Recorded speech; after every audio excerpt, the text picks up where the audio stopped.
In this video, I'm going to take a look at problem 4 from chapter 11, exercise 2. Exercise 2 is definitely trickier than exercise 1. Exercise 1 is over simple events. Exercise 2 is over compound events. And this again definitely cranks it up a notch. So let's kick it off with problem 4, which consists of 2 parts, and we'll just tackle these separately here. What is the probability of drawing 2 aces from a poker deck and 2 draws if, part A, if the first card is replaced before the second is drawn? So the first thing to figure out here for problem 4 is whether or not this is an AND problem or an OR problem. And for this particular problem, the language doesn't come out and hit you over the head. It doesn't specifically say AND, it doesn't specifically say OR, but let's get a sense of exactly what's going on here. What's the probability of drawing 2 aces from a poker deck and 2 draws? So if we want 2 aces and 2 draws, is this again going to be an AND problem? Is it going to be an OR problem? If we want 2 aces and 2 draws, what we want to happen is to get an ace on the first draw and an ace on the second. So this would clearly be an AND problem in that we want an ace and an ace. So we need to figure out the probability of an ace on the first one and an ace on the second one. The second thing we need to figure out, given that it's an AND problem, are these problems dependent or independent? If the probabilities are dependent, then the occurrence of the first event is going to have an impact on the occurrence of the second event. If the probabilities are independent, then event 1 is not going to have any impact on event 2. So this is where we need to make a distinction, obviously, between A and B. So for A, we're going to draw 2 cards. We want to draw 2 aces and 2 draws.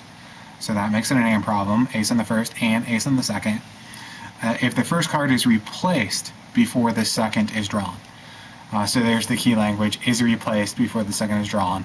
What this means is we're going to make our first draw, we're going to take a look at it, and then before we take that second draw, we're going to replace it back in the deck, we're going to shuffle and draw again. So if the card is replaced, that first card is replaced before we make draw 2, then for A, the probabilities are independent. And so if you're with me to this point, it's an AND problem. The probabilities are independent, drawing an ace in the first one, given that we're going to stick it back in the deck, shuffle and draw again. That's not going to have an impact on the probability of drawing a second ace. That makes, again, the probabilities independent. Then this identifies our equation. We're going to use restricted conjunction. And what this has us do is multiply the 2 probabilities. So let's just break it down. What's the probability of drawing an ace on our first draw? Here we can use the classical theory of probability, favorable over the total number of possible outcomes. Well, there are 4 aces in a deck, so 4 would be the number of favorable outcomes, and that we want to draw an ace on the first one and an ace on the second one.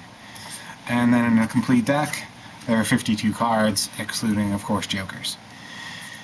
Now, provided that we have drawn an ace on the first one, now we're going to stick it back in the deck, reshuffle and draw again.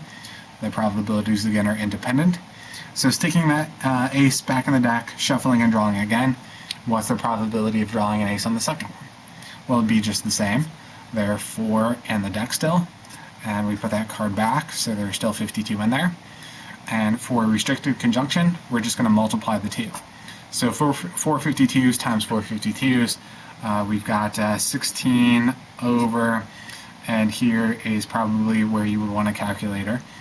And you're welcome to use a calculator on the test.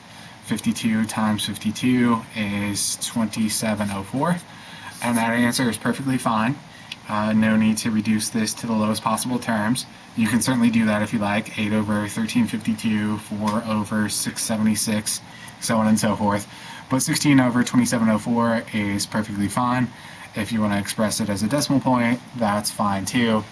But restricted conjunction, it's an AND problem. The probabilities are independent, and so we're just going to multiply the 2.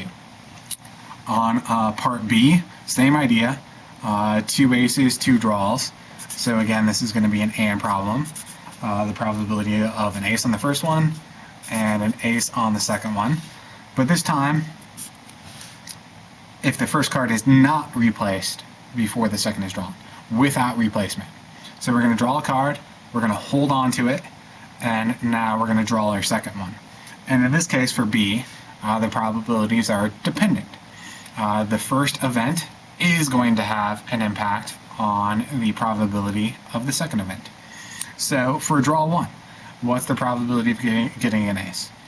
That's favorable over n, total number of possible outcomes, and we've already done that. It's going to be 4 over 52.